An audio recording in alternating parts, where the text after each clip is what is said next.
Madam అసలు ఎలాంటి culture ఉండాలి మేడం? పూర్వకాలంలో మీ కాలంలో అనేది పద్ధతిగా ఉంటారు, ఒకవేళ గొడవలు వచ్చినా కానీ సద్దుమనిచేవాళ్ళు.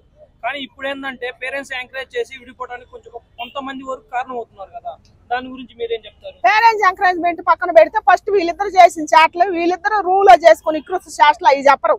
ఫస్ట్ అవి చెప్పరు. అవి చెప్పకుండా వేరే చెబుతారు తల్లిదండ్రులు, తల్లిదండ్రులకి ఆ తల్లిదండ్రులకి.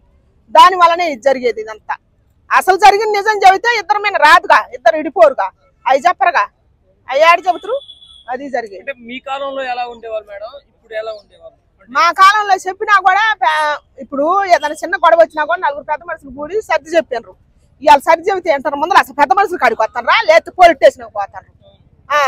ఎంతసేపు డైవర్స్ పోలీస్ స్టేషన్ అయ్యా అంటారు. పెద్ద మనుషుల కాడికి ఆడపోతారు, ఎవడు వచ్చి చదువుతుంది, ఎవరు చదవట్లేదు. చూసుకుందాం జరిగేది ఆ కోర్టులో చూసుకుందాం పారా అంటారు. ఇలాంటి వాటి మీద మీరేం చెప్తారు? మారాలా, దయచేసి మారాలా. మా రోజుల్లో జరిగింది, ఇప్పుడు 20 ఏళ్ల కింద ఎట జరిగిందో 30 ఏళ్ల కింద ఎట జరిగిందో అవి చూసుకొని చరిత్రలు చూసుకొని కొద్దిగా అమ్మాయి అబ్బాయి మారండి. మారి మీ పిల్లలకు మంచి భవిష్యత్తు ఇవ్వండి వచ్చే ముందు తరాలకి. దయచేసి మారండి. పై మెరుగులు చూసి జీవితాలు నాశనం చేసుకోవద్దు. ఎవరైనా సరే చెప్పుడు మాటలకు బానిసలు కావద్దు.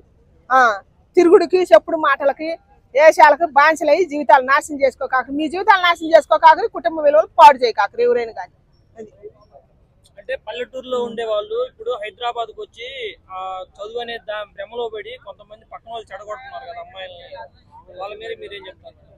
పక్కన వాళ్ళు ఎందుకు చెడగొడతారు? అసలు పక్కన వాళ్ళు అనే మాట తీసేయండి. ఫస్ట్ మీకు బుద్ధి ఉంటే మీ ఏళ్ళు మీ చేతుల్లో మీరే అన్నం తినేది, మీ చేతులు మీ కాళ్ళతో మీరేగా బట్టలు వేసుకునేది, మీరే సోకులు వేసుకుంటారు, మీరే తింటారు, మీరే బాత్రూమ్ పోతారు, మీరే ఒకటికి రెండుకి అన్నిటికి పోయినప్పుడు పక్కన వాళ్ళు ఎందుకు తీసుకొస్తారు? మీకు ఆ మాత్రం బుద్ధి లేదా?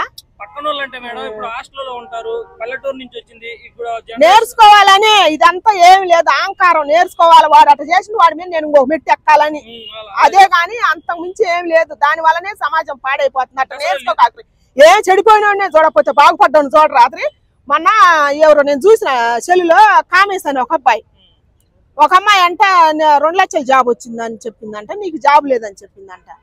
ఆ అమ్మాయిని నిందించలే, ఆ అబ్బాయి ఆగంగాల. అది అట్ట అబ్బాయిని చూసి నేర్చుకోరు ఇప్పుడు యువత కానీ అమ్మాయి కానీ ఎవరైనా. ఆమెను కూడా తెక్కలే. ఆ అబ్బాయి 100కి 10% జరుగుతుంది, 100కి 90% పల్లెటూరు నుంచి వచ్చినప్పుడు లిప్స్టిక్ అంటే ఏందో మోడర్న్ డ్రెస్ అంటే తెలియని అమ్మాయిలు ఇప్పుడు ఇక్కడికి వచ్చిన తర్వాత ఇలా తయారవుతున్నారు కదా. ఒకవేళ పల్లెటూరు నుంచి ఒకవేళ మన ఇంట్లో వాళ్ళని పంపించాలనే కొంచెం ఇప్పుడున్న జనరేషన్ కి భయం వస్తుంది. అంటే వాళ్ళు కూడా ఇలా మారిపోతారేమో, ఇలా ఉంటారు. భయం లేదు. భయం వస్తే అసలు ఇంతమంది పిల్లలు ఉండరు హైదరాబాద్ లో. ముందర పల్లెటూరు వాళ్ళకి మాకు రావాల బుద్ధి తల్లిదండ్రులకి. మా కాడ కూడా ఎచ్చులు చాలా ఉన్నాయి. వాళ్ళ పిల్ల పోయి ఆడ హైదరాబాద్ ఏం పీకుతుందో నా పిల్ల కూడా పీకాల, లేకపోతే ఉండేది పనికి మాలింది ఉండి తిరుగుతుంది, చదువు రాదు సంజ రాదు అందరు నవ్వుతున్నారు అని చెప్పి మా కాడ ఎచ్చులు చాలా ఉన్నాయి అనమాట. అట్లా పీకులు ఎక్కువ ఉండబట్టి ఇక్కడ నాశనం అయిపోతారు.